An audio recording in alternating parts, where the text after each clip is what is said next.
Hello again, and welcome back to Goose Chase, the podcast with the two people who chase geese. Well, hello. How be you? I wanted to be loud Yeah? because I'm usually meek. Oh, okay. So I wanted to make an effort Okay. to be welcoming To be real shouty. and shouty. Yeah. Well, I felt welcomed by you. Good. Because you I'm yelled it more. going to shout at you whenever I see you. I think that's the moral. Okay. Yeah. That's good. All right. All right. End of the show. We learned what we needed to learn. Nothing to see here. Yeah. No, moving on. Yeah. It is, it's another week. We got another episode here. How are you doing? I've thought about it. Yeah. I'm okay. That's good. Yeah. I've thought about it. I put a lot of thought into this. I'm all right. Sometimes we need a moment to reflect. Yeah, I think so. Like when people ask me if I'm okay, I like to take an uncomfortable amount of time. I can't talk. An uncomfortable amount of time to respond to them. Right. The longer you wait, the more they're like, oh shit, she's not okay. Yes. I like to do everything I can to make other people uncomfortable. Awesome. Yeah, it's a good thing we do a show on the internet. It's just a good trait to have. Yeah, to purposefully put other people on edge all the time. Oh, man, there are people too that like that's the way they operate. They're just like, oh man, I just love being a fucking weirdo. Just to make other people not feel great around me. Yeah, and I'm like, you listen here, buddy. Buddy boy. I'm a weirdo because I'm a weirdo. Mm-hmm. And if that makes people uncomfortable, it makes people uncomfortable. But you don't go in it with the goal of making people uncomfortable. That's not a personality. That's an act. Yeah, don't be a sadist. Yeah, don't do that. Today at work, I was thinking of how much I dislike when some people are just on all the time. Like they have like little jokes they repeat all the time, or they're always like, and it's like, I don't dislike that person. I just dislike that they feel the need to do that. It's like, can we just like have an honest interaction where we have a real conversation and you don't repeat the jokes you've told me 5 billion times and I don't have to pretend to laugh at them? It's just exhausting. I think it's not that they're on. I think they're actually on autopilot because they just got nothing left to give. Well, that could be true. It's like go to zombie mode. That could be true. Working hard or hardly working. Yeah. If one more person in my life repeats the joke, it didn't scan, that means it's free, right? Oh my God. Every retail person hates that joke. Stop saying it. It's like, I'm not going to laugh at that. Yeah, it's like, yeah, exactly. You're not clever. You're not the only person that thought of that. Yeah. People are annoying, I guess. They are, but I'm over it. Yeah, I'm at super peace about it. It's not like I'm holding on to it or anything. I wanted to discuss, I just think everyone should know that pretty much before every episode of this podcast, we re-listen to our own theme song because we're that nerds. We made and we danced to it. Tonight we did like a weird little stretch dance where like you followed me and I like led us through a little series of like head, neck stretches and like shrugs, and it was kind of fun. It's a good thing no one can see into this room because they would think that's really weird and nerdy, and I feel a little sad for them. I don't care if people feel sad for me. It's a good thing we just told everyone that listens about it. We're dorks. But we love doing this. Yeah. There was something else I was going to say, and now I don't remember. Oh. That's a theme of the podcast. Me talking about how I don't remember things. Yeah. I'm sorry. Yeah. Oh, well. Oh, that we discovered my true calling of making little monster sounds. Oh, my God. Do you want to do a live demo right here and turn off everybody who was about to listen? Yes. If you have a problem with mouth noises or chewing type lip smacking noises, just skip the next 10 seconds. Yeah. Okay? Yeah. Prepare yourselves. All right, skip right now.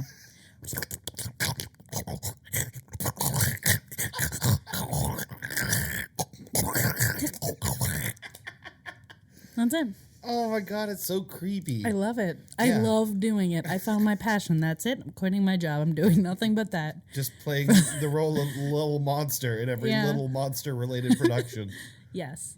Just showing up at casting offices. You guys need a little monster? That's what I do. I'm a professional little monster. I'm just a little monster. I'm a little monster. I'm a really little monster. Weirdo. All right. God, what else is going on in the world? There's got to be something. Everything's falling apart. Yeah. Everything's horrible. The government shut down. I didn't. No, it's back now. Is it back now? Oh, yeah, it was back on Monday. I've disengaged. Yeah, no, they were back on Monday, so they're right back to wearing suits. One of my favorite things that happens is when they have the little shutdowns, and then like someone like Mitch McConnell will like show up in like a sweat shirt and like sweatpants and be like, "Oh, we're not working. I'm in my casual wear."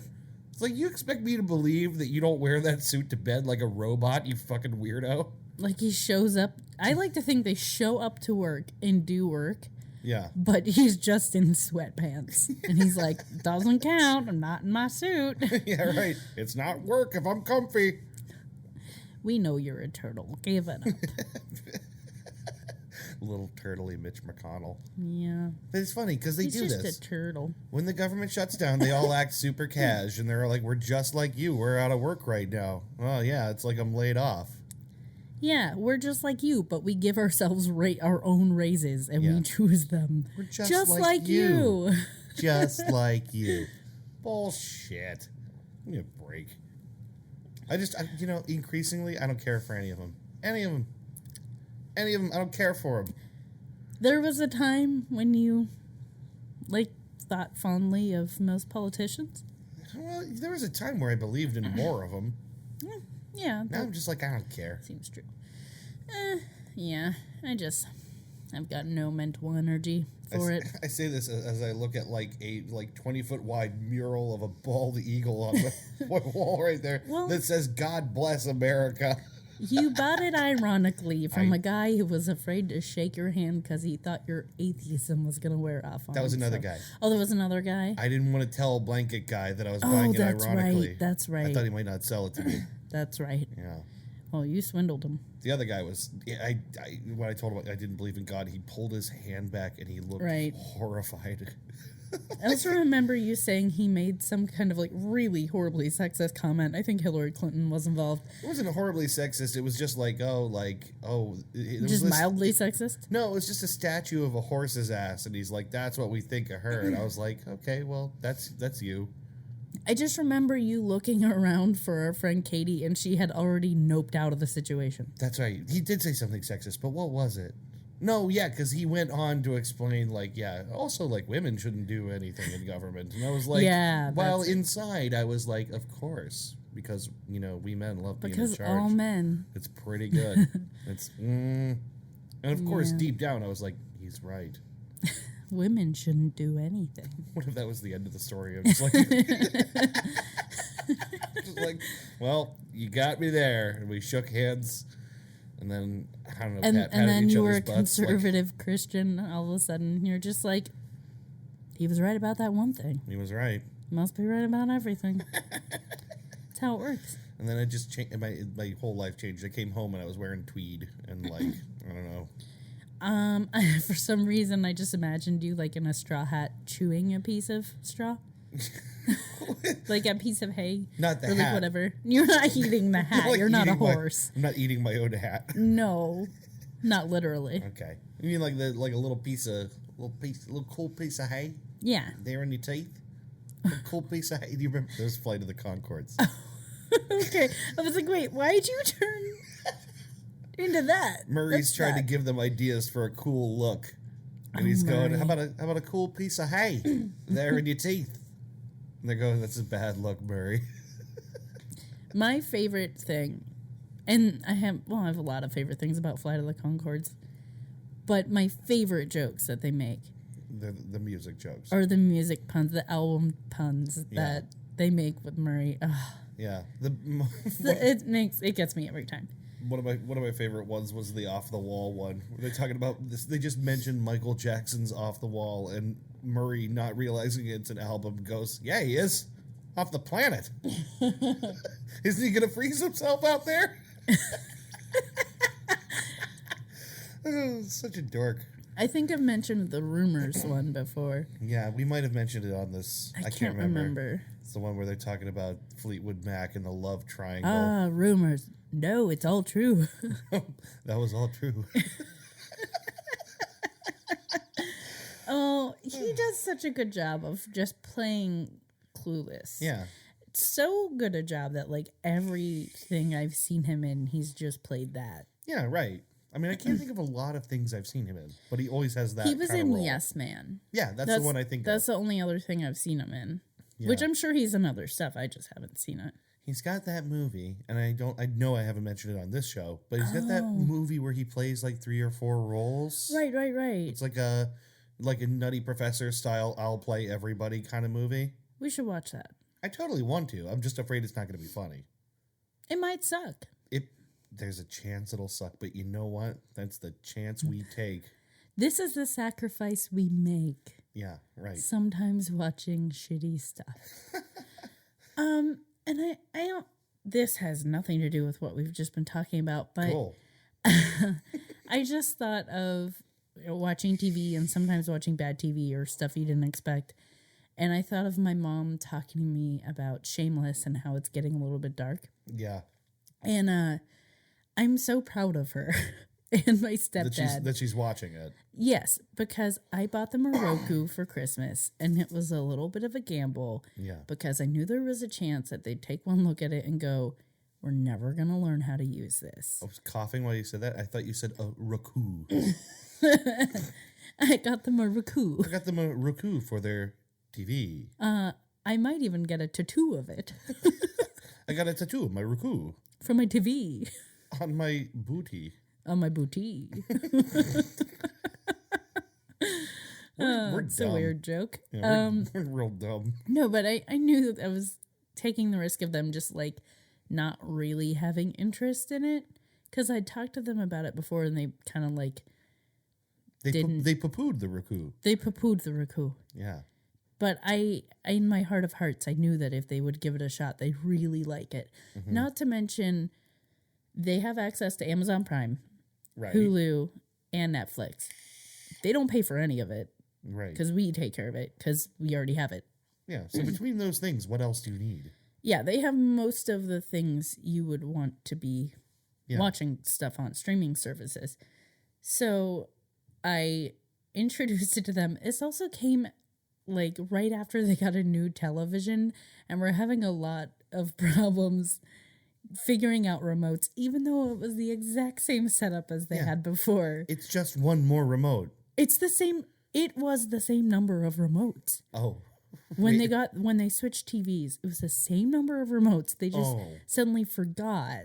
Right. I meant with the Roku, it's one With the more Roku, remote. it's just one more very small, very easy to use remote. It's got like 6 buttons. Yeah. But they have been using it, and my stepdad watches a lot of music videos, which I'm like, where are you even watching those at? Where did you find these? So the students have surpassed the master in this case. But they enjoy it, and they have been binge watching Shameless together, and I just found it really, really happy making. They're cord cutters now. Oh, already my mom is like, we're getting rid of HBO, and we're going to think, if this goes well, we're going to think about getting rid of cable. And I'm like, welcome to the new world. Honestly, I moved out of my mother's house, what is probably now over 6 years ago. Over 6 years ago. I've not had cable that entire time. I haven't missed anything. I lived in Chicago for 3 years. We never had cable. Yeah, right. We never had cable. And the only thing that would possibly have made us want to get cable was for sports. Right. But the sports teams Ian would want to watch were not local teams anyway, so he would have to get like a super duper special package, which would pay out your butt for. We didn't want to do that, so he would just it's so stream much easier stuff. to use your wallet. Sometimes he would get like the NFL pass, depending. I mean, why pay out your NHL. Why pay out I your lied, butt not when you NFL, NHL. when you can pay with a debit card? I mean, why use your butt? You know? Yes. I'm going to keep driving at this joke. Damn it.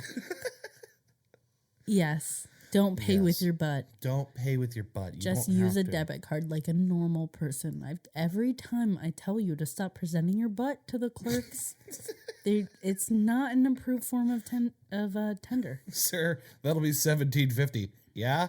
How about this? How about my little booty? What's this worth to you? You take my little booty? That's No, insane. sir, we do not have booty pay set up yet. Oh, man. Not yet. Coming 2019. Hey, they're just figuring out the whole chip card thing. Give them time. Half the places still don't even have Apple Pay. This is a very weird episode. I'm just saying it. We've been talking for a while. Yeah, we should have. move on. Let's move on. Let's do the news. Let's do the news. Damn it. Anyone who is... there's a dog a-jingling. I know. I hear him jingle jangling. For anyone who is new to the podcast, thanks for hanging in there through all that. But now we're doing what we call the news. The news. It's a little quiz one of us does for the other.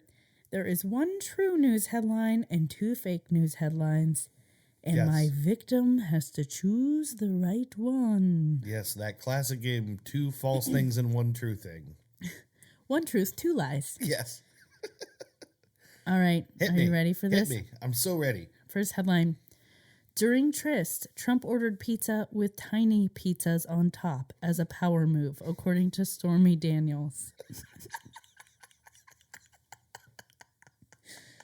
With tiny pizzas on top. Yeah, like pepperoni sized, but Yeah, I'm actual thinking bagel full bites. pizzas.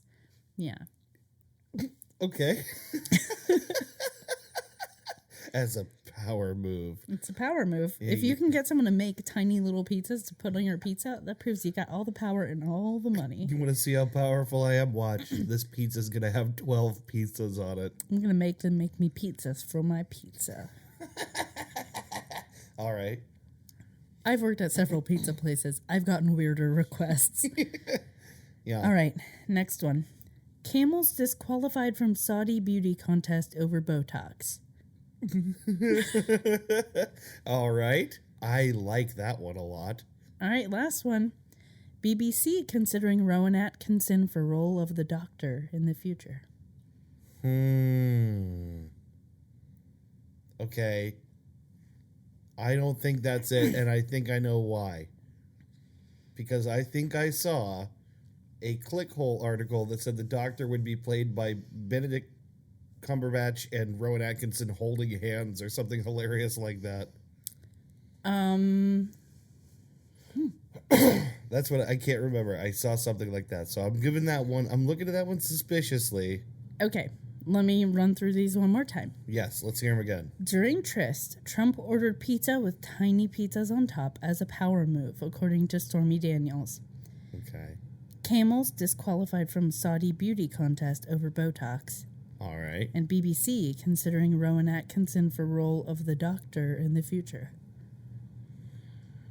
And I think I saw that article, and I think it was It was someone dreamy or whatever. no, it was Cumberbatch. You had that right, but it was 007. It wasn't the Doctor that they were playing. Oh, for the role It of was the James next James Bond. Bond. Yeah. That's right. You're right. Shit. Okay, well, that throws me back into doubt. Shit. Okay. Well. Okay, so I am suspicious of the first and third one. I am going to just throw it out there. I'm thinking Botox camels sounds just silly enough to believe. Final answer. You're right about the Botox camels. Yes! When in doubt, always choose Botox camels. Life lesson learned. If you learn one thing from our podcast, let it be Botox camels. Botox camels? Yes. Rowan Atkinson? No. So basically what this article says is that they had a little camel beauty contest. Okay. Obviously camels have been a huge part of Saudi Arabia. And as, they're moving forward, they rely on camels less. Yeah. But they still want to, celebrate the camel, celebrate their past. Yeah. And everything that camels have done for them. Sure. So as a little tongue-in-cheek fun thing, they had a festival or something, and they had a camel beauty contest. But it's people almost... were all actually using Botox on the camels to make them prettier to win the contest. So they had to disqualify those camels. That's so wild and mean. Camels aren't prepared for that. Yeah. That's not nice to do to a camel, I think.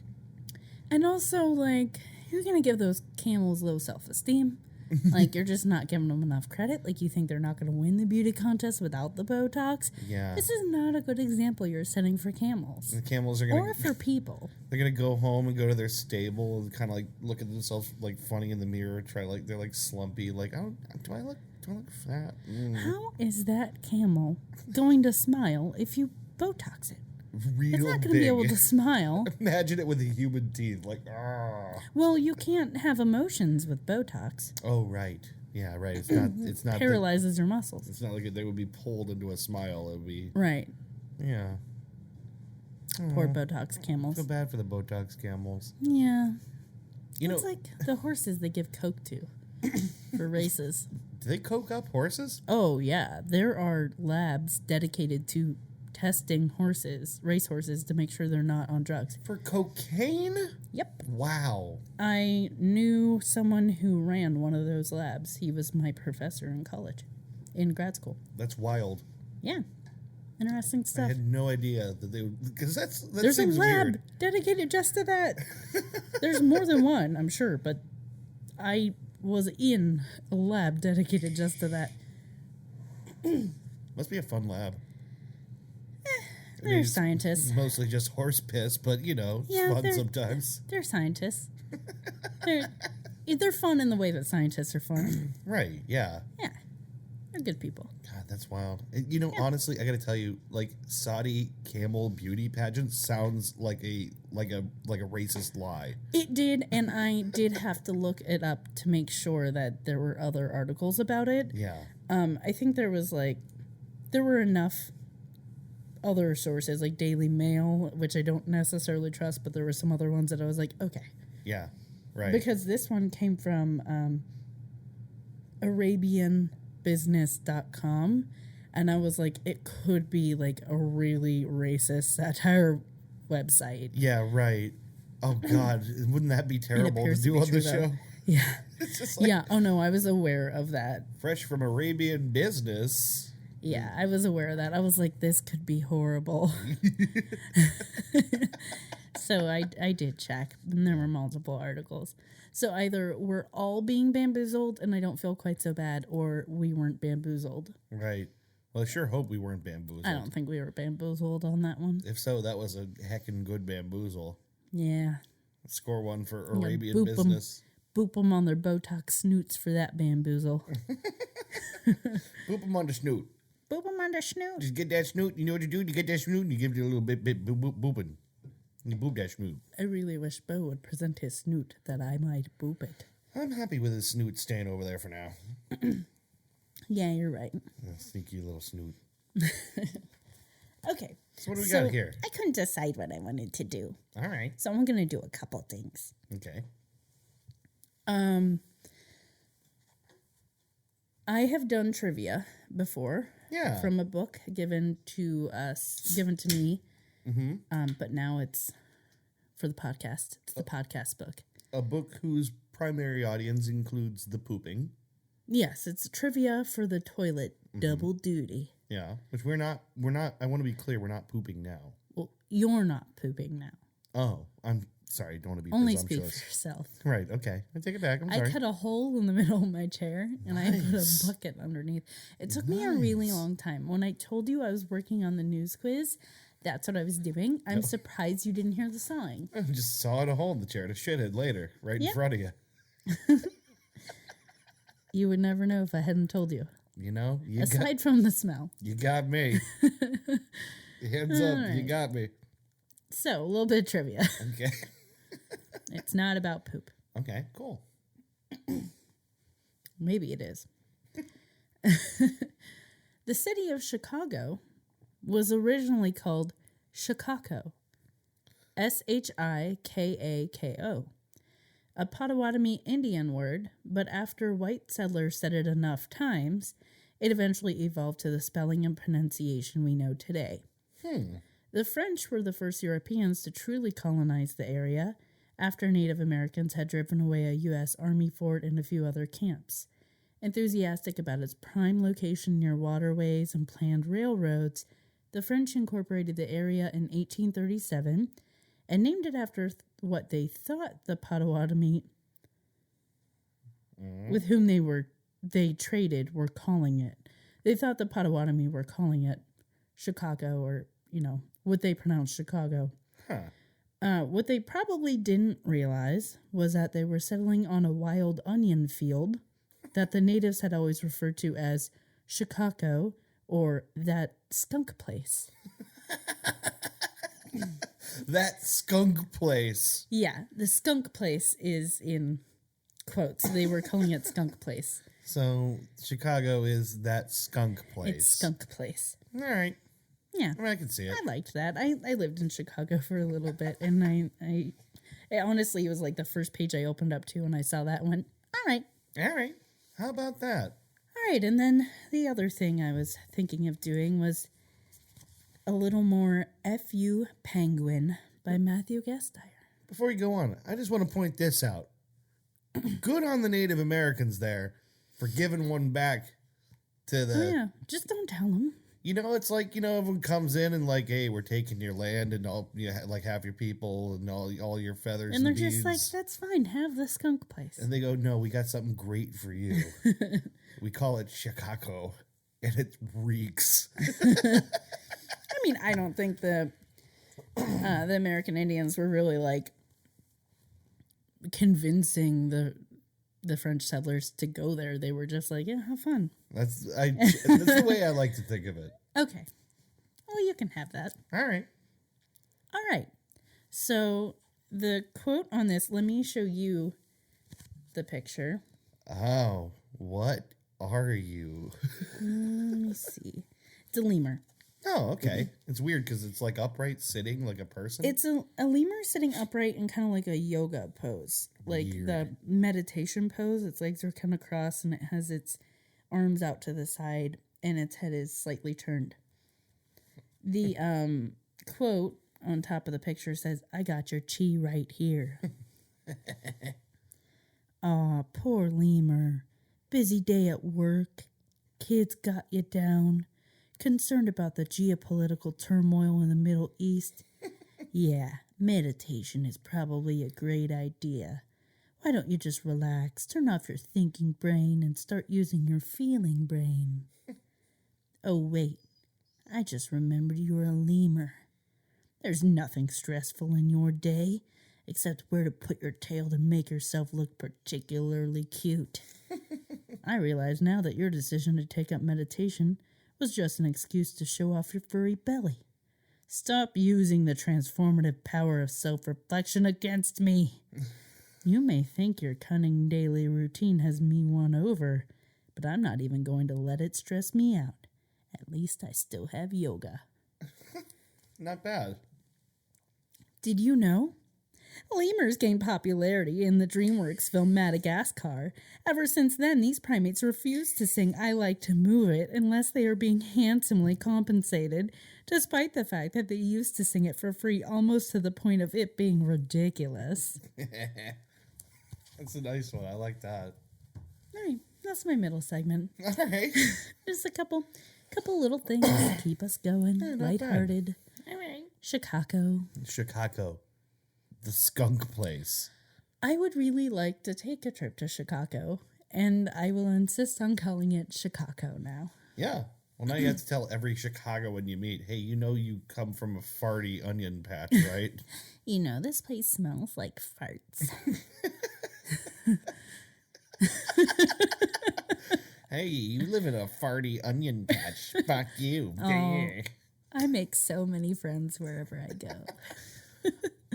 Well, I guess we'll take a little break here then. Yeah. And we will come back in a minute with our main segment for this episode. All right. While we do that, I'm just going to make monster sounds. Okay. Yeah, cool. All right. All right.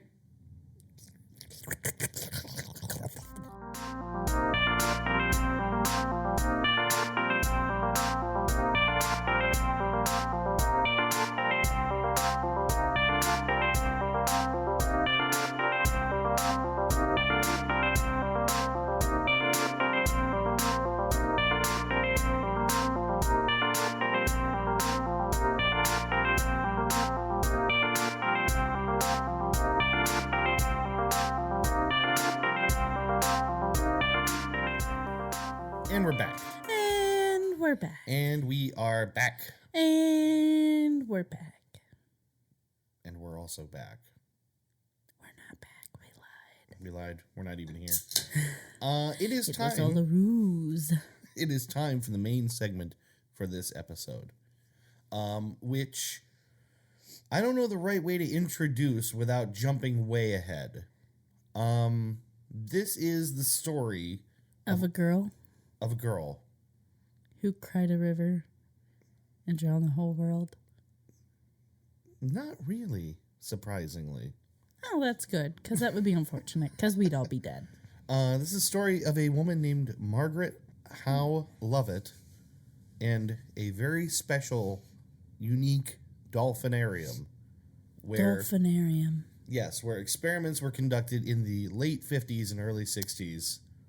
I wanted to know when, because I know bits of this Yeah, that I'm not going to say, because it'll give it away. right. But I knew bits, and it didn't necessarily seem very ethical. No, I would agree with you. This is a weird story. It's a weird story. It's packed with like the absurd and the surreal and the gross, and it's also really sad. You did mention there's some sad at the end. Yeah, this is like a hard one to tell and balance all the appropriate emotions. Yes. It's also because I know there's a lot of sad coming. I'm like, I'm gonna want to make jokes, but I'm also gonna not want to make jokes. Well, no, I mean, it's, I guess, roll with it naturally. However, but it's there is a point at which it goes from really weird to really sad. And Also, the reason I wanted to know more about this is because I am the parts I know I'm kind of appalled by. So Right. I think most people are kind of appalled when they hear this story. I think it's I think that's right. I was think able to you should sample be. some reactions to, online, different people talking about this story, and I think most people have a mix of sort of like shock and surprise and disgust, and there's a lot going on here. So I want to start here by saying that on the show we have covered a lot of strange science. I think. We covered the trolley experiment. We talked about the Stanford prison experiment. We talked about other things. Sometimes scientists go out on a limb to learn things. Mm-hmm. Sometimes they go a little too far and they freak us all out. Mm-hmm. Mm-hmm. That is what this is the story of. So let's start by going back to the early 1960s. All right. And let's get in the time machine. Let's go! This is a time when neuroscience is not what it is today. Mm-hmm. Not by a long shot. The tools available to them to understand the brain are much less, and so naturally we know a lot less, and we know a lot less ways to study the brain, right? Yeah. I mean, when was the time when they thought, like, lobotomies were good? Well, gosh, they were doing that clear through the 60s as well, right? I mean, yeah. Clear up to when And they started evacuating the sanitariums and stuff. Like MLK Which is Ultra. like into the 70s, I think. MK Ultra, we're talking like... MLK. Did you say MLK Ultra? Martin Luther King. Yeah. On our list. MK Ultra was the acid experiments, and MLK Ultra is when they made a Martin Luther King robot. And they give him acid. Yeah.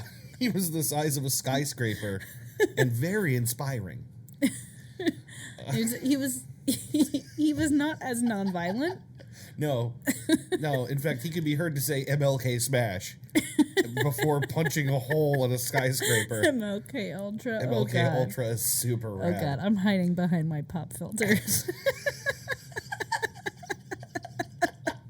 Oh man, I would so love like an MLK Ultra action figure.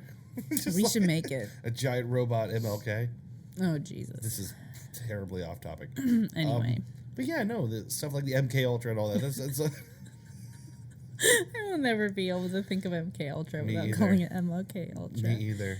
All right, let's move on. Stuff like that. Yeah, stuff like that's going on. One of the ways that we attempted to understand the brain at this time is by studying animals. Is by poking it. Just poke it with stuff. That's true. But also by observing animals. It was thought by a lot of people that we could learn a lot more about the human brain if we studied the way that animal brains work. Mm-hmm. Especially animals we know to be pretty intelligent. Right. And John Lilly, who was a neuroscientist at the time, performed a lot of behavioral experiments on animals to try to learn how they learn, and then by extension, how we learn. And in the early 60s, he centers on the dolphin. The dolphin has a massive brain. It's 30-some% larger than ours. They have a clearly higher intelligence than many other animals, right? Mm-hmm. Dolphin seems like a natural animal to study. Basically, what I'm teasing in with here is that this takes a turn into one of the most sensational experiments of the 20th century. It challenges the public sense of propriety and ultimately becomes the stuff of legend. Mm-hmm. I remember hearing about this years ago. I mean, we're still talking about it. We're still talking about it. When I heard about it years ago, I thought, that's not true. Yeah, it doesn't sound true. It doesn't sound true, but some of the stuff that happens here is absolutely true. Well, all the stuff that you're talking about. Yes, some of the stuff I'm about to talk... All the stuff I'm about to talk about is true. How's that? He's not just dropping in a couple fake things. Just to throw you off the scent. You guess which one it is. I'm just trying to keep you all sharp. Yeah. Do your own homework. So, let's... we have to go back a little bit farther here to start. John Lilly starts working in the late 50s with dolphins at the Marine Studios in Florida, which is one of the only places in America where they have bottlenose dolphins in captivity. Okay? In particular, it's the dolphins that starred in Flipper. Oh. Pretty interesting. Well, some pretty famous dolphins. Some famous fucking dolphins. If I met those dolphins, I'd want like a flipograph. And I might fangirl out. Oh my god, it's Flipper. It's Flipper. Oh my god, I'm freaking out. How's my hair? Well, they might care. Yeah, they might. So in 1957, when he's working with these dolphins, they're trying to do this. They're trying to get... Oh, goodness, now I'm going to get this. I'm not sure if I'm going to get this. They're doing experiments with the dolphins. They're trying to train them, essentially. Mm-hmm. And John Lilly's wife notices, and no one else noticed, she notices that the dolphins are mimicking the speech patterns of the experimenters who are training them. So, people are saying things, and they will match in cadence and pitch, that kind of thing. They'll mimic the number of syllables, but it sounds like they're trying to imitate the humans. So someone will say like hippopotamus, and a dolphin will be like, "Arr." Yeah, right, like that. They try to imitate the general sound, and this strikes him as like a eureka moment. He basically starts chasing this from this point on. He is convinced that they're trying to speak or communicate with us. Mm-hmm. And he publishes a book about this, and he captures the imagination of America, and in particular, he gets the notice of NASA. I know. It sounds weird. So long, and thanks for all the fish. Right? No, NASA is interested in this because it seems like there's implications, of learning to communicate with dolphins alongside learning to communicate with extraterrestrials we might meet. Well, I mean, dolphins are aliens, so clearly. But no, like the thing is, NASA at this time, and it's easy to, I guess, not realize this now, but they were sure we were going to bump into extraterrestrial life any minute. Yeah. You know, we like only just, God, at the time that this happens, we hadn't been to the moon yet. You know? And they were just sure eventually we were going to find something because, you know, we hadn't ventured out that far. It was only a matter of time until you met some other life. And we still may. Yeah, and we might. But they thought... Some people think we already have. Right, but they thought they were next door, you know what I mean? Yeah, Which like is like any minute now. Yeah. Which is why NASA wants to put together a study that he is at the head of to try and learn to understand dolphin communication and teach them English. They wanted to learn how to train the aliens to do cool little jumps for fish. Right. Because, you know, eventually Flipper's going to be off the air. Yeah. We're going to have to replace it with something. Zemore, the Gloopnorp. Yeah. And his famous traveling Gloopnorp band. It sounds like those monster sounds.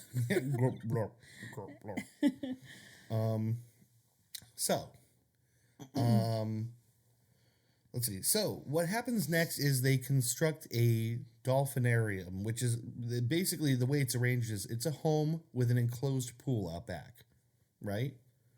And part of the house sort of hovers above the pool area, and the pool is connected to the bay so that fresh water can splash in and rinse it out and stuff flows in and out.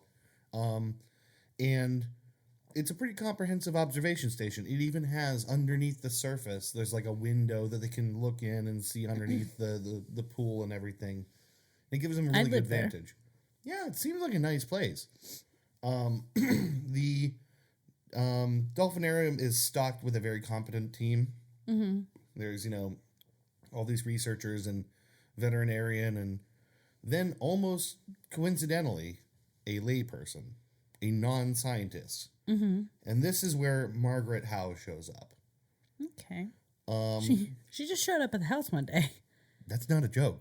Oh my God. She just shows up. Oh my God. I didn't know that. Yeah, here's the thing. She's just in the area. I was being flip. All right, continue. Keep interrupting. So she just is in the area. She moved here. I heard y'all got dolphins. Yeah, that's it. I'm not kidding you. That's what happens. She shows up, and she just moved to the area, just like kind of on an adventure. And she hears about this house with dolphins, and she shows up and she says, "I heard you have dolphins. Is there anything I could do to help?" That's it. That's normal. She also brought a pie. Well, like, you know, you figure she's like in her early 20s. All she knows is there's dolphins, and dolphins are cute. Right? I love dolphins. Yeah. I've always wanted to swim with the dolphins. Let me go to the neighbors who have dolphins. Seems like a pretty natural 1, 2, 3. See what unfolds. Yeah, and that's exactly what happens. She shows up, they introduce her to the dolphins, and she swims with the dolphins, and she makes these observations about the dolphins, right? Mm-hmm. And this catches Dr. Lily's eye, is that she's making particular observations about dolphin behavior that other people aren't noticing. So she actually is just a particularly observant person. Or, you know, it's one of those things, if you like something, I'm assuming she was a person who, like, had a thing for dolphins. She, like, liked dolphins. Otherwise, why would you be like, I heard y'all got dolphins. I'm into that. Let me hang out. She liked dolphins enough to show up. You know, she must have kind of liked dolphins. But what I'm saying, maybe it's one of those things where it's like she had seen enough and wanted to know enough about dolphins that she was just kind of primed for, like, noticing things differently. I don't know. Who knows? They don't mention any previous experience with dolphins. She's got a special brain. Yeah. That she's using to observe these dolphins. So basically, you know, she's invited to come back anytime. She's invited to come back and participate and observe the dolphins, and she does. Now, the dolphins are the same dolphins. I didn't mention this. The same three dolphins from the Flipper set are the ones that are here. Mm-hmm. There are 2 females, Sissy and Pamela, and 1 male, Peter. Mm-hmm. They are brought here. The whole experiment, the whole purpose is explicitly to observe their communications with each other and try to learn about their natural dolphin language. And Sissy, Pamela, and Peter, isn't that a band? It sounds like one. It sounds like one. It may as well be. Yeah. First dolphin band known to man. I don't know. I'll let you play I this was going out. to say something about a dolphin jug band, and then I was like, that's too weird. Bottlenose, jug band. Oh, Maybe it that's did what make happened. sense. I just couldn't bring it together. All right. Let's ignore me. So dolphins, the thing is, I made you lose your place. yeah, no, yeah, I'm good. So there's two aims to this. One is to observe them. The other is to try and teach them to mimic human speech. Dolphin to dolphin and dolphin observe, trying to get them to imitate humans. Yes. Dolphins had never been observed to make human sounds exactly. Only the kind of squeaks and clicks you associate with dolphins, but it was that sort of imitation That they were of kind of behavior. trying, yeah. Yeah, the patterns. And that they recognized the patterns of human speech enough to know what to do Right. to imitate it. Yeah. That is impressive. It's very interesting. There's not a whole lot of things on Earth that do that, I mean, obviously there's parrots, and like birds that are very good at doing that, but there's not a lot of animals that do that. And imitation is a sign of flattery. Isn't that what they say? I think so. Yeah, Imitation is the sincerest form of flattery. of being heckin' smart. Yeah, Yeah. yeah. Dolphins. So Margaret was mostly focused on Peter, which is the young male adolescent dolphin, who is a difficult student. Because he's younger, he's short of patience. But I will say, it is genuinely shocking when you hear some of the progress they made with him. Okay. You can listen to audio recordings of sessions where they were training Peter. They got him to mimic lots of patterns and sounds, even though they couldn't quite get those human sounds out of him, and that to me was impressive. And he gets really good at almost everything. One of the things that Margaret talks about is that it's a shame because they just can't quite make the M sound with their blowhole. It doesn't work that way. I was going to say, I mean, here's the thing: you're never going to get human sounds out of a dolphin. They're not made the same way that we are. Yeah, it's a physiological thing. Configurations of flesh make sounds. That's part of it, and they just don't have. I mean, they have to use a blowhole. Yeah. To do stuff it's not gonna be exactly the same. But what's really interesting is he almost got there. He actually learned to roll his blowhole into the water in just such a way that it came out like it's almost kind of a muddled M sound. He almost gets to an M, which is so crazy to me. Real skillful. Yeah, he actually was a really, really talented dolphin, So, but basically, after a while here, in this configuration, the experimenters were not really getting what they wanted. Yeah. Some of the people from NASA were, putting pressure on Carl Sagan was involved, sort of because he's tied in with the NASA guys, the SETI guys, all these people. He shows up and makes observations and all that. No one's really happy with what's happening. They're dolphins. Cut them a break. Yeah, right. Exactly. I mean, you would think this would be groundbreaking, but ultimately, mimicry isn't speech, and what they are trying to do there is speech, and they're not getting it.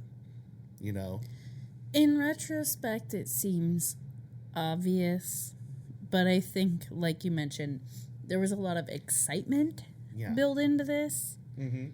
And a lot of just, not only did we not understand as much as we do now about the human brain, we just didn't understand probably as much about everything in general. Animals and the limits of what they could do and the limits of intelligence. Because dolphins are really smart, but just because they can imitate doesn't mean they necessarily understand. Right. And it definitely doesn't mean that they can mimic physiologically what we do to a T, because they're not made the same way. Right.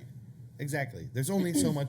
There's like a theoretical Kind of maximum. getting mad I know. I'm getting mad because these dolphins are being treated like failures. when they're doing something really cool. They're doing something super impressive. Yeah. But it is at this point that Margaret Howe proposes what is a very surprising and innovative idea that was not part of the initial experiment. She decides that she would like to convert the dolphinarium to a habitat where she could live there with the dolphin. Mm-hmm. This is her idea. So what she wants to do, and she maps it all out, is it's a multi-story environment, and she wants to waterproof all these rooms and then fill them like knee deep with water. And they construct a dolphin elevator. I was going to say there's a little dolphin escalator. There's a dolphin elevator. They put them on like a thing and they lift them up, and like raise them up to a different floor or lower them down. Like a lot of money. Well, it's... They made a dolphin elevator. That's when we funded science. Oh. Right? This is why they don't fund science anymore. This is why they don't fund science anymore. You're right. So basically, she is ready to dedicate all her time to this. Live there full time. And they go for it. Why not? So, like I said, they waterproof the house. Start of a sitcom. It seems more like a joke than reality. It seems scripted. Living with a dolphin, my best friend. Or like, it's like the beginning of reality television.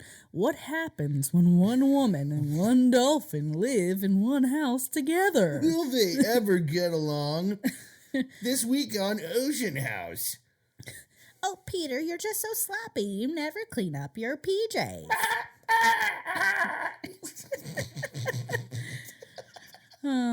Okay, whatever. Move right past that. Starting in 1965, she takes up a dolphin roommate full time. She treats him like a student. She has a little kitchen and a little bed. She has this foam bed that is kind of sunken in. And Peter sleeps right next to her in this little foam bed. He becomes like really attached to her. Like he'll stay there. She's with him all the time. Right. She'll, when she goes to sleep, he'll sleep next to her and he'll stay in bed until she gets out of bed. Okay, here's my question. Is she submerged in water all the time? Yeah, she's like wearing a wetsuit all the time. She's like pretty much almost all the time in water. Oh, God, that sounds horrible. That sounds real chafy. Yeah, well, it's probably not super comfortable, but this is healthy. Probably not either. Yeah. A lot of bacteria. Yeah, it's kind of gross thinking about it. Yeah. And dolphins pee a lot. I learned this. They pee and poop like 5 times as much as we do. You're going to say 5 times a day, which is maybe accurate. Yeah. If we we pee more than once a day, I hope. You pee more than once a day? Yes. Really? You need to drink more water, baby. You really But I do poop 5 times a day, so. Oh, okay. That's probably not a sign of irritable bowel or something. That's too much. Okay.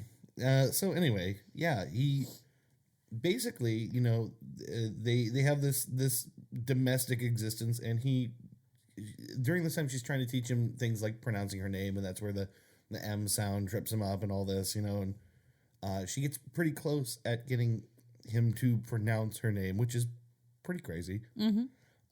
This is like this for months. Mm-hmm.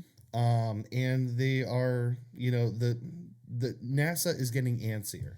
Mm-hmm. They've now seen what this arrangement is like. They're not happy with the results. They're trying to push the experimentation more in the direction of just observing how the dolphins are talking to each other. Yeah, they're like, we're not going to get what we want out of this human-dolphin interaction thing. Right. Let's go back to the dolphins hanging out with dolphins. Right. Kind of going back to the Which drawing board. It's probably a good idea. Like, yeah. You observe what you observe and you go, is this going where we want it to? Yeah. It's not. Let's go back to the drawing board. And there was this whole other avenue we wanted to explore, and we got excited and we didn't explore it. So let's do that. Like, we basically didn't cover the basics. If we don't understand how they're communicating to each other, can we ever really communicate with them? Yeah, and now that they're hitting the roadblock of they're never Diminishing really returns. going to be able to communicate with us. Yeah. Let's learn about them while we're here. And despite all this pressure, Margaret continues to push forward. She does not give up on this mission. And this is right around where it starts getting really weird. This is the sensational part of the story that is basically all anyone ever remembers about it. Everybody brace yourselves. Yeah, brace yourself because this is about to get very odd. Like I said, Peter is an adolescent male dolphin. And he's starting to, how did I put this delicately? Display extreme horniness. Very delicate. Yeah, Good job. thank you. I'm good with tact. Yes. So he's pushing up on her a lot, or like rubbing himself on like her feet or legs and stuff. You know, and I mean, I guess, and most people who have a dog are familiar with this experience. It's not pleasant, Yeah. right? Yeah, usually when it happens with Bo, it's in the morning. He's laying between us. And he just like, I've told him he can't lick his crotch, and now he's just humping for no reason. He just starts twitching, and it's like, oh To my which- God, no. My response is always just to like put my hand on his hip to stop him. And I just say, no humping. And he stops. Very adamantly, no humping. I'm also half asleep every time it happens. So I'm just angry that I'm being woken up because the bed is shaking. Yeah, like one of the least pleasant ways to wake up is something is humping in your general area, I guess. It's not good. So this is Peter. This is what Peter's up to. He's really, and the thing is, she will try to, when this happens, send him out back into the general population with the other two female dolphins. Yeah, like, right? hey, go do what you got to do. Head out there. But it's not working. Okay. It's not working. And he comes back and he's just as agitated. And it can be a whole day like this. And he comes back just as agitated. And the thing is, They're not learning anything because he's all humpy. yeah, he's all humpy. And the thing is, it's becoming obvious he's fixated on Margaret. Yeah. He's gotten attached. It's about her. Everybody seems to realize that this dolphin is genuinely in love with her, Yeah. which is weird. Well, it is weird. But They're so smart. they're smart, and you're in a living situation where you're actually living with another being that's fairly intelligent Yeah. and Maybe smart enough to think you're its girlfriend. yes, but doesn't understand language for you to explain that you're not. Right. But you're sharing a bed. Yeah. Like, you're sharing a living situation, you're sharing a sleeping situation, you're together basically 24/7. You're responsible, I'm assuming, for feeding it. She's around when it's eating. Yeah. She's around when he's sleeping. She's there 7 days a week. They're For months. always together. Yeah. Even with a less intelligent animal, if I had a dog and I didn't have to work and I didn't ever go anywhere and I were with it constantly and we were never apart, Yeah. It'd be at your that hip always. animal's going to be super attached to you in one way or another. I mean, in a dog, hopefully not Right. in That's the thing with dolphins, though. that kind of way, but You know, they're higher functioning animals. Everyone always says they're like among the only animals that have sex for fun. yeah. You know, they have a much more developed sense of, I don't know, sexuality or like, Yeah. and evidently romantic relationships. They have something. There's something there. I don't know how you would describe it. They've bonded in a way that isn't just like, hey, this is someone who's around. They've actually formed some kind of relationship. Right. And so I have a feeling this is where it gets real. this is where it gets real because they can't seem to deal with the dolphin urges, and it's happening all the time. And There's no way to deal with those dolphin urges. and she can't teach him anything. And so what is a very inexplicable, very weird move, her idea is just to relieve the dolphin by hand. Yeah. Don't like it. Like more than just a few times. I feel like the logical thing is to say, maybe we've gone too far. He's not learning anything else. We're not getting the results we want. And he's clearly very attached. Right. Maybe this is doing more harm than good. Yeah. Maybe we think about doing the experiments with the dolphins communicating with each other, and I take a step back. Yeah. I understand it could be hard in the moment to think about that. Right. And she's now devoted herself to this project, and she's completely invested in it. She's invested in the project, and she's invested in another creature that, it might be harder to realize exactly how fucking weird that is after you've lived with it for so long. Yeah. I don't know. I don't know. And that's the other thing, too, is like, it's like having a good friend. Right. And then being like, all right, I guess I'll give you a handy. But then...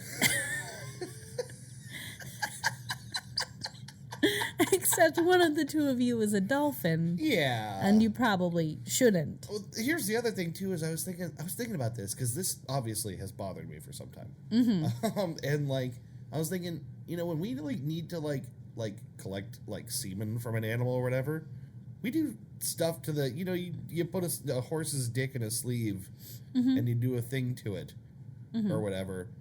That's weird, too. That's yes. pretty weird, too. Yes. But we've rationalized that one. But usually there is an end result that isn't just get the animal off. It's right. We want the semen in that case for breeding or for whatever other purposes.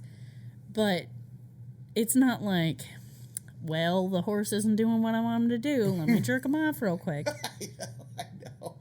The intent is important here. It is important. But I get what you're saying. We do weird stuff. And I try to sympathize with this woman because she hasn't talked about this for over 40 years. Right?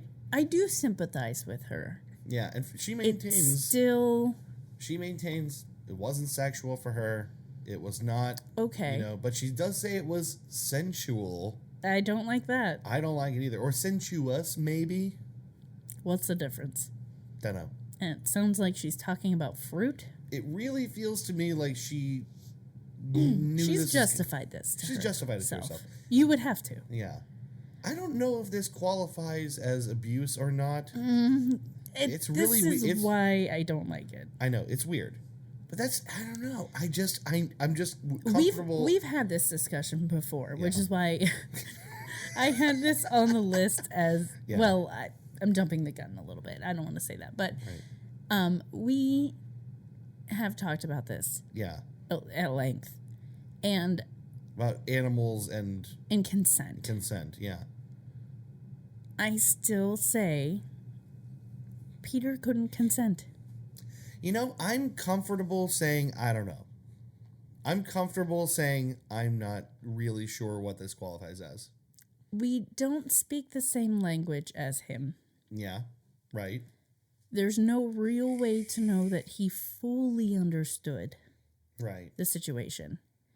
And so there's no way to know that if he fully understood the situation and if he could communicate that he would be okay with it.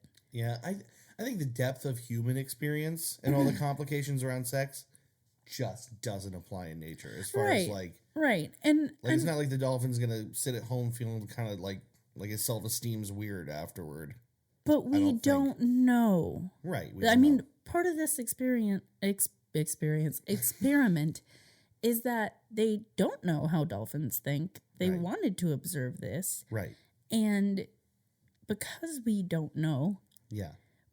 And it's not just dolphins. With all animals, we don't know their level of conscious thought.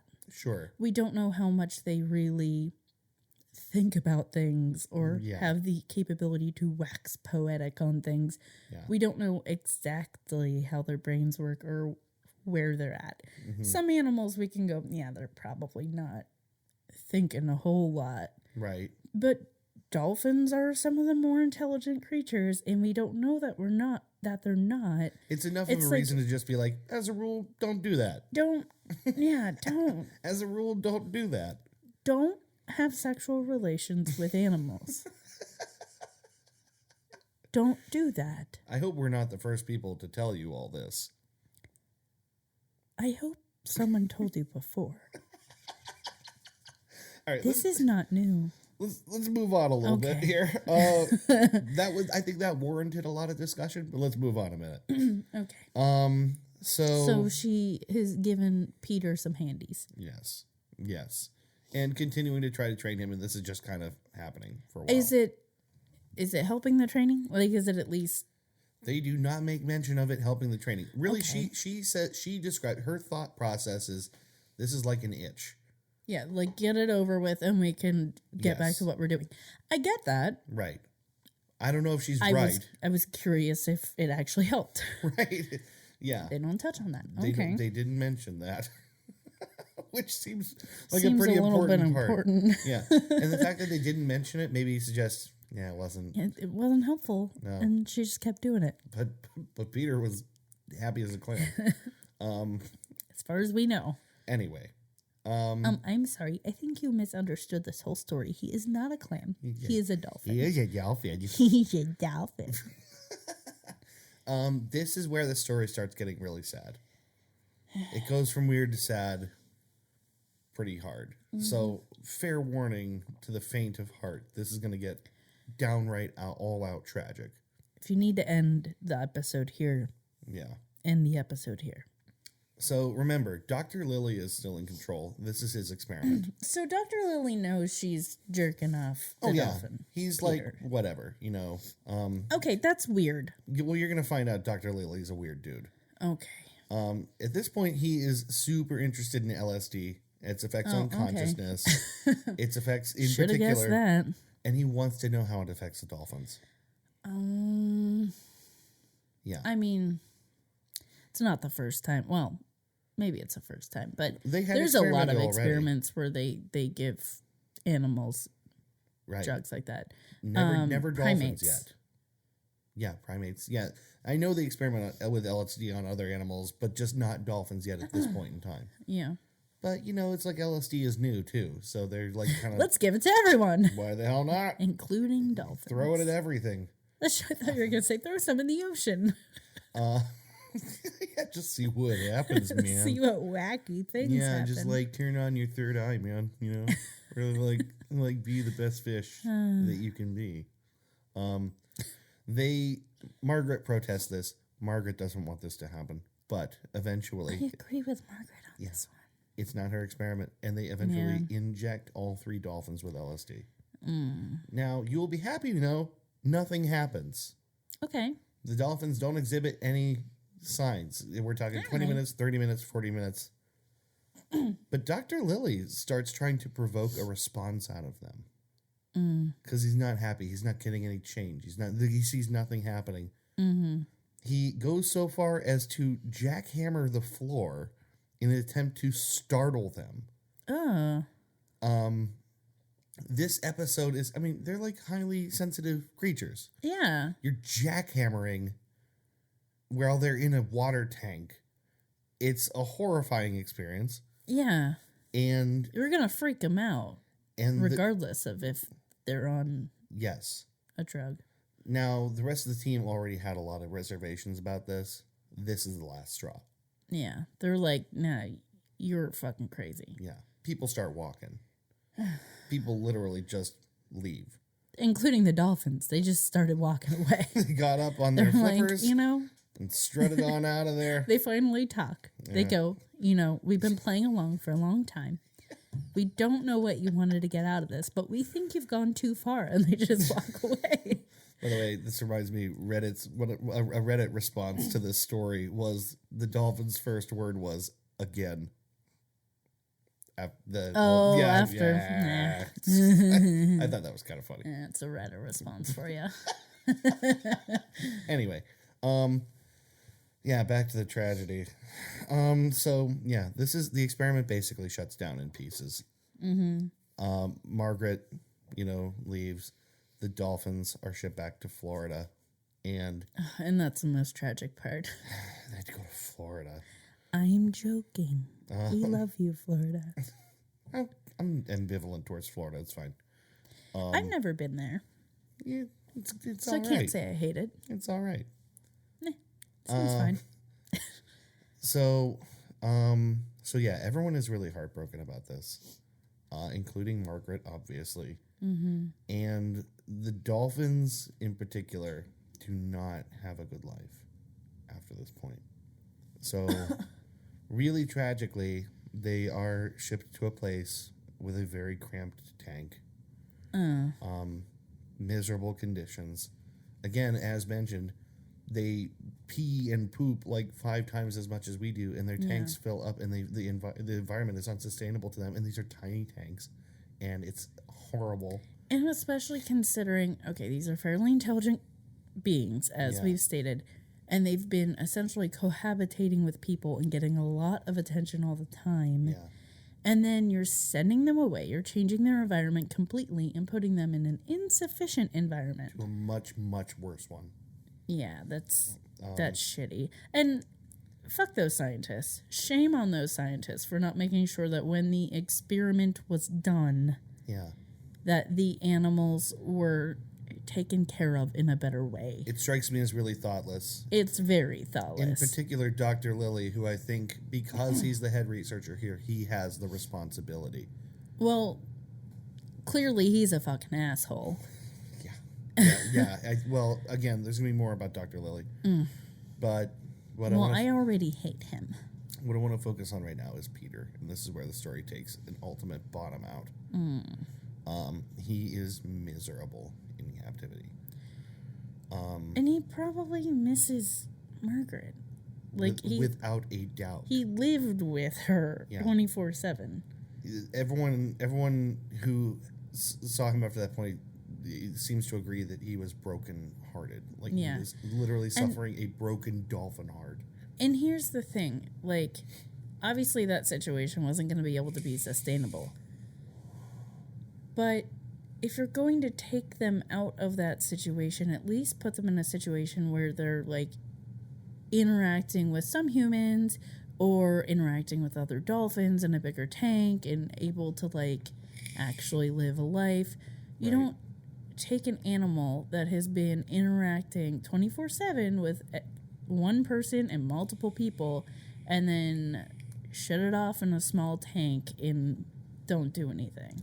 Yeah, right. It's going to the absolute worst possible alternate life. If you did that to a person, it would mess them up too. If you have a person who's around someone all the time, around people all the time, and then you go, all right, we're shipping you off to Florida. You have to live in this one-room apartment. It's filthy. You can't clean it. You have fun. Yeah, right. It's You'd go crazy. It's prison. Yeah. It's prison. I'm so mad. I'm sad. This is... I'm breaking the table. This is where it gets really sad. Someone calls Margaret one day to tell her that Peter died in captivity. And not only did he die in captivity, it appears that he committed suicide in his tank. How? This surprised me. Dolphins are not like us in that we do involuntary breathing. We just constantly breathe.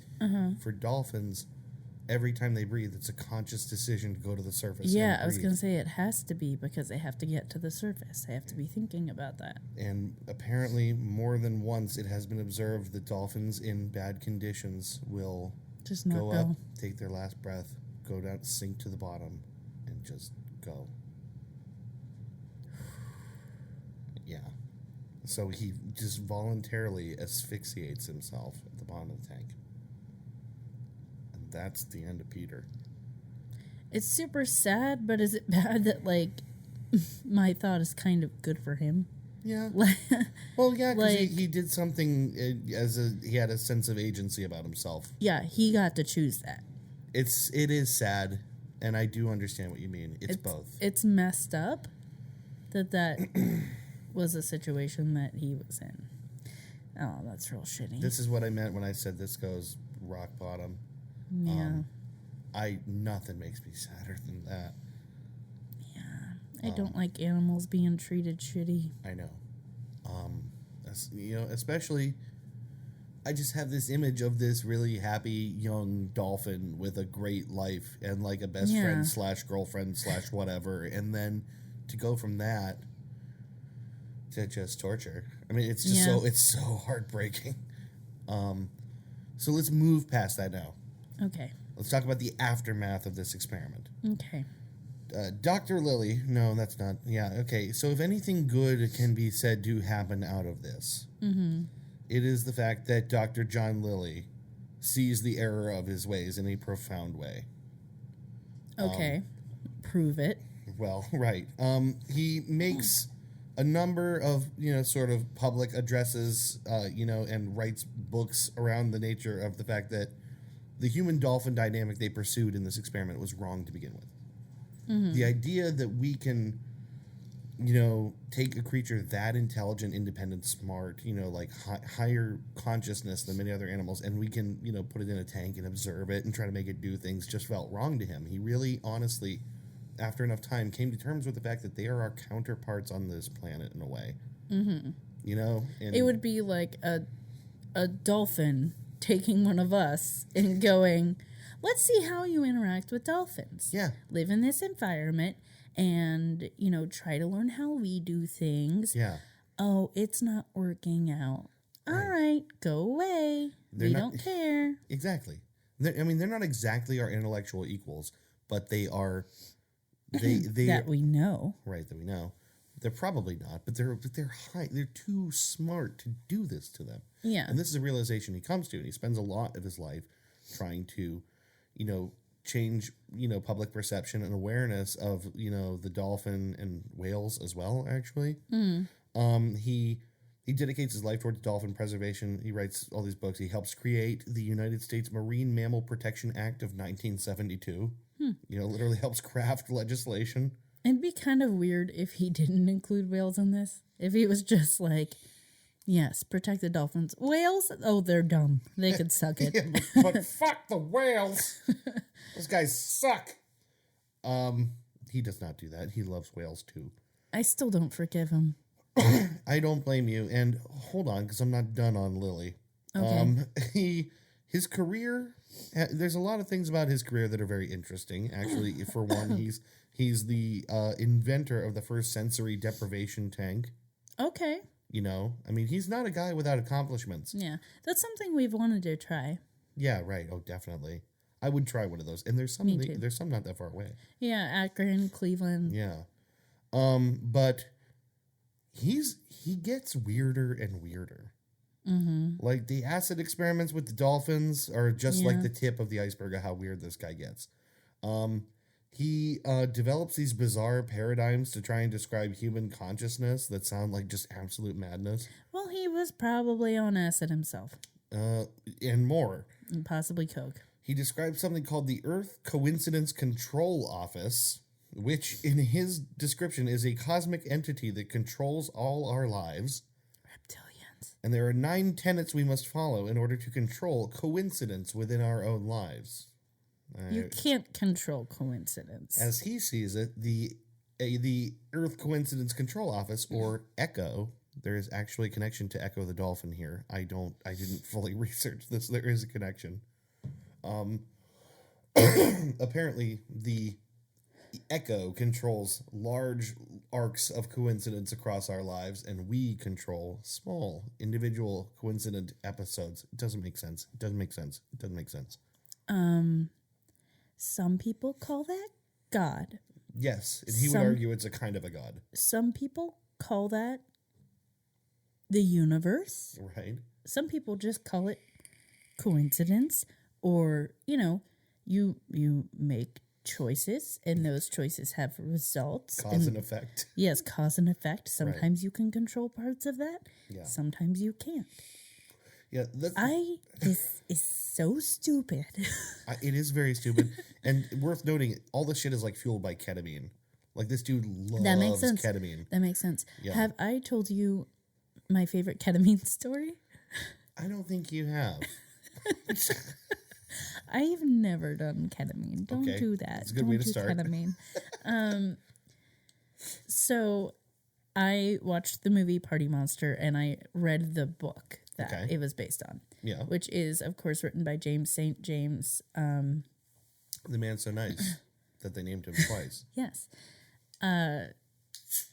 He was a club kid in the New York scene in the 80s. Mm-hmm. And he was friends with Michael Alec, who was released from prison several years ago, I think, Okay.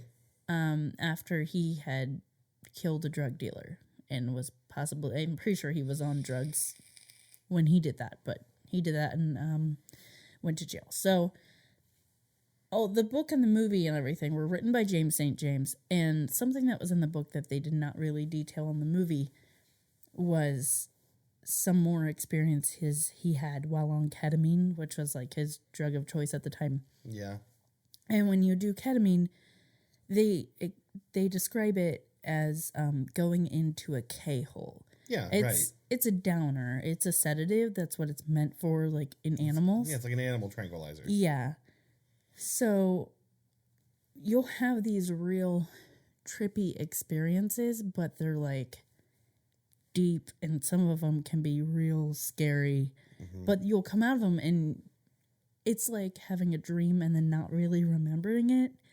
So towards the end, like before he finally quit doing it, Mm-hmm. he was like, you know what? I know I'm so creative when I'm in these K-holes. And he was trying to, the way the movie depicts it, he's trying to write a book. Like he wants to get these experiences down, but he thinks he's more creative when he's doing drugs. Yeah. So he decides to write down these great thoughts he has. There were two that stood out, and they were the reason that he quit doing this drug. The first one was, if letters had eyebrows, these would be arched. It's just a weird, Bad poem. silly little thought.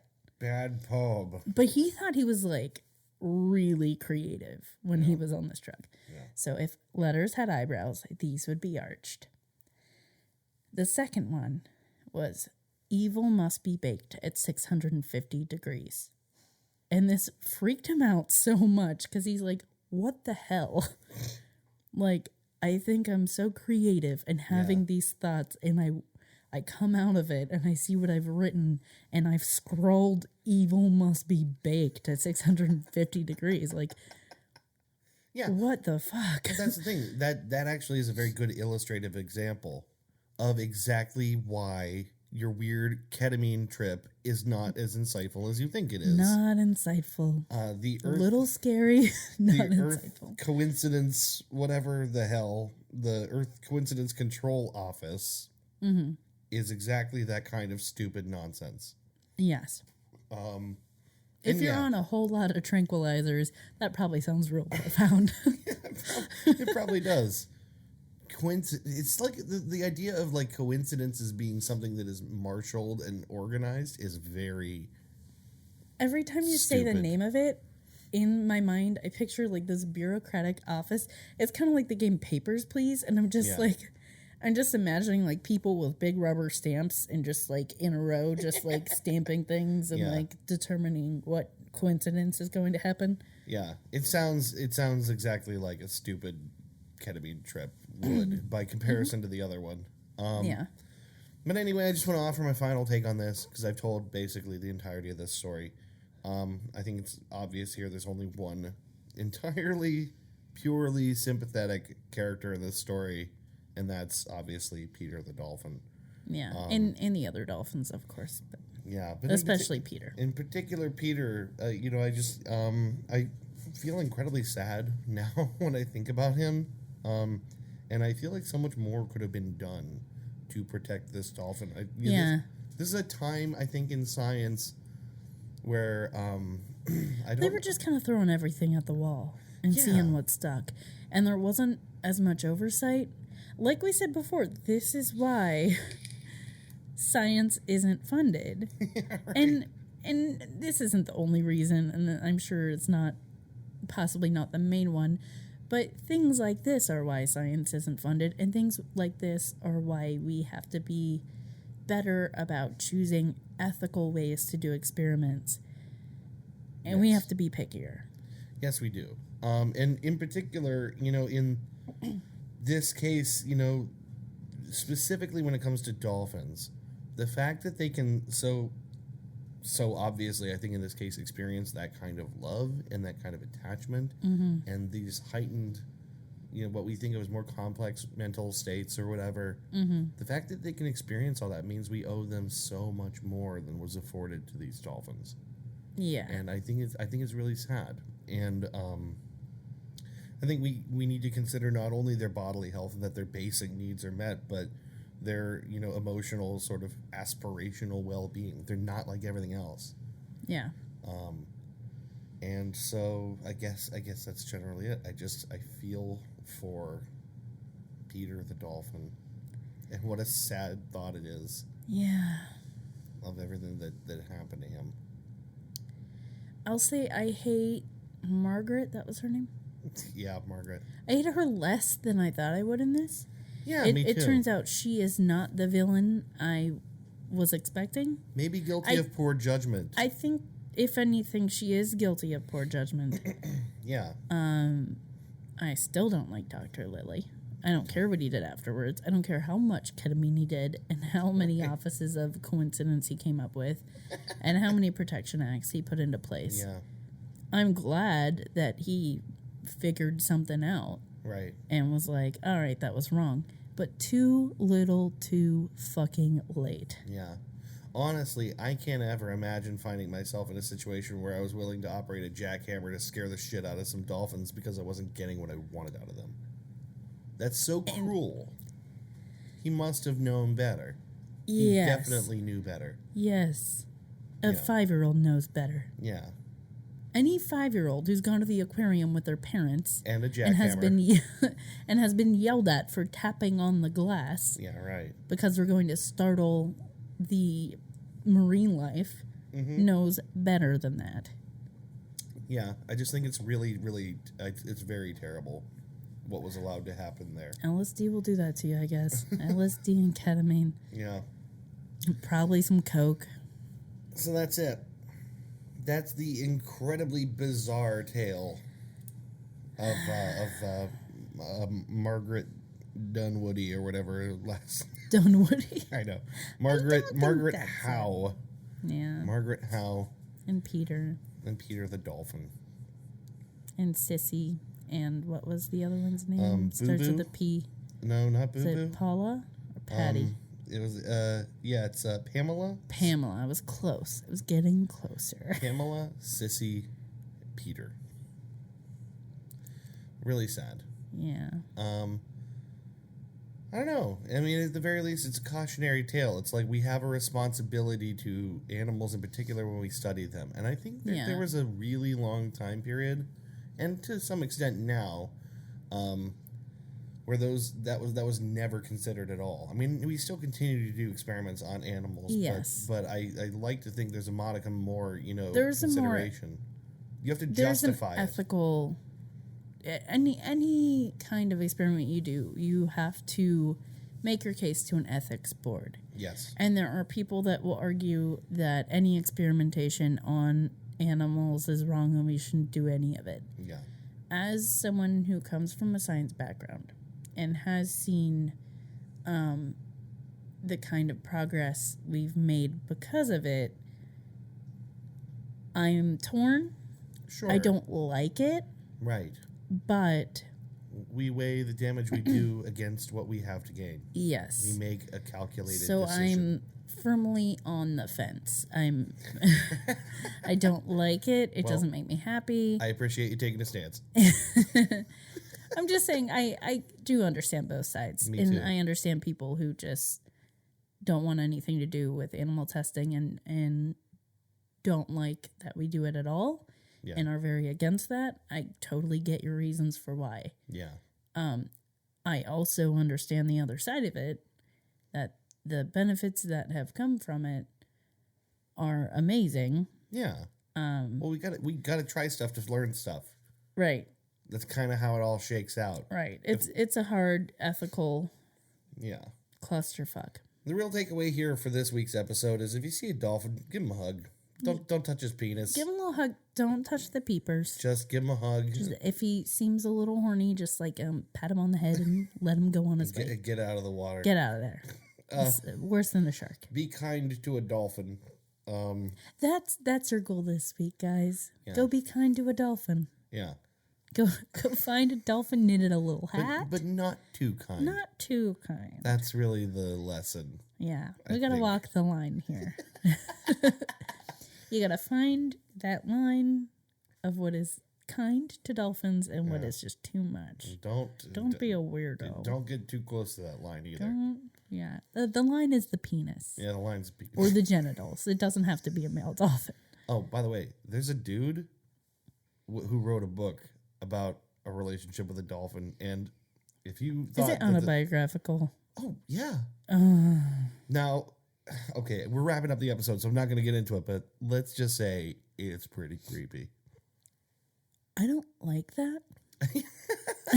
No one likes this. Just going to go on the record. Well, clearly he does. Well, he did.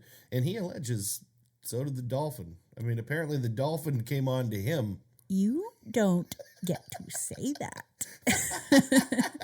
No, you don't even fucking know that dolphin. No, it's crazy. We won't get into that now. What we are going to do right now is end this episode. And let's just end it now. Let's just stop now. Stop now. We will come back in another week with another episode. We might. I might be done. Or we're just done now. We talked about getting off dolphins. Yeah. What else is there, really? I don't know. Do you guys even want to know about more stuff? We've covered this. That's it. I think we've just about done it. I'm done. So we will or will not see you in another week. See you for another episode of Goose Chase. Thank you so much for listening. Goose Chase. I'm sorry we subjected you to this. It's my fault. I told him to research it. We will see you again in another week. Bye. Bye-bye. You've been listening to Goose Chase. We are Goose Chase Podcast on Facebook and Twitter. On Twitter, our handle is @GooseChasePod, and our website is www.goosechasepodcast.com. If you have any topics you'd like us to research, please email us at goosechasepodcast@gmail.com. If you like what we do on the show, please rate and review us on iTunes and Google Play. Want to go on a goose chase? Ooh, yes.